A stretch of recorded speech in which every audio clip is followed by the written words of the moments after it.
சாக்புனன் அவர் செய்திகள் எல்லாம் அதிகமாக கேட்டதில்லை. நான் கேட்டதை வைத்து என்னோட ஒரு அபிப்பிராயத்தை சொல்லுகிறேன்.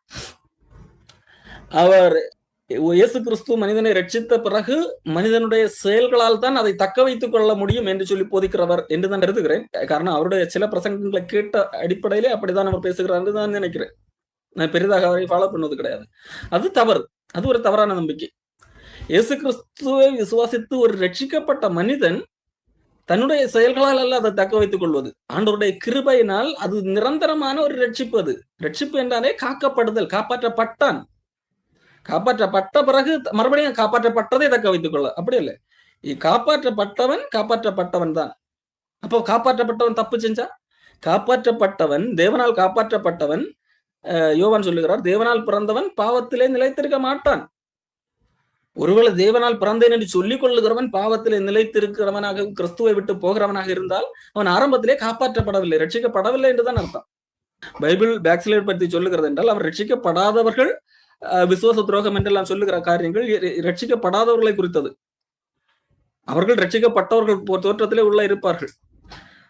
Parable of virgin, all 10 virgins are not believers, 5 only believers. ஏன்னா ரட்சிக்கப்பட்டவர்கள் ரட்சிக்கப்படம் இழந்து போக மாட்டான்னு வேதாகம் திட்டம் தெளிவாக சொல்லுகிறது. நீங்க சாக்புனன் பேச்சை போதகத்தை நிறைய ஃபாலோ பண்றீங்க போல, அதனால நீங்க வேதாகமத்தை சாக்புனன் பார்வை கண்ணாடி போட்டு பாக்குறீங்க. மாற்றிக்கொள்வது நல்லது. இருந்து வந்த இஸ்ரவேல் மக்களுக்கும் இன்னைக்கு இருக்கிற கிறிஸ்தவர்களுக்கும் சம்பந்தம் கிடையாது. அவர்கள் ஜஸ்ட் ஒரு ஒப்புமை மட்டும்தான். பழைய ஏற்பாடு ஒரு நிழல் மட்டும்தான். அதனால அதை அப்படி எங்க எடுத்துட்டு ஃபாலோ பண்ண முடியாது. புதிய ஏற்பாடு என்ன சொல்லுதுன்னா, தேவனால் பிறந்தவன் பாவம் செய்யான். யோவான் எழுதுறதை நீங்க நம்பலன்னா நீங்க விட்டுருங்க. யோவான காட்டுல உங்களுக்கு சாக்புனன் தான் முக்கியம்னா சாக்புனனே பிடிச்சு தொங்கிட்டுறீங்க. அதே மாதிரி யோவான் தான் சொல்றாரு, நம்ம கூட்டத்துல கொஞ்சம் பேர் இருந்தாங்க, இப்ப நம்மளை விட்டு போயிட்டாங்க. உண்மையிலே அவங்க ரட்சிக்கப்பட்டவங்க அல்ல அப்படின்னு, நம்மை சேர்ந்தவர்கள் அல்ல. நம்ம சேர்ந்தவங்க ஒருவேளை ரட்சிக்கப்பட்டிருந்தா நம்ம விட்டு போயிருக்க மாட்டாங்கன்னு சொல்றாரு. நீங்க இதெல்லாம் யோவான் சொன்னதெல்லாம் நம்ப மாட்டேன், எனக்கு சாக்புனன் சொல்றதா முக்கியம்னா நீங்க அங்க இருங்க. இல்ல உங்களுக்கு தெரிஞ்சுக்கணும்னு ஆர்வம் இருந்தா நான் இதை பத்தி வீடியோ போட்டிருக்கேன், அதை பாருங்க. ஆமா, சாக்புனனுக்கு பைபிள் தெரியாது.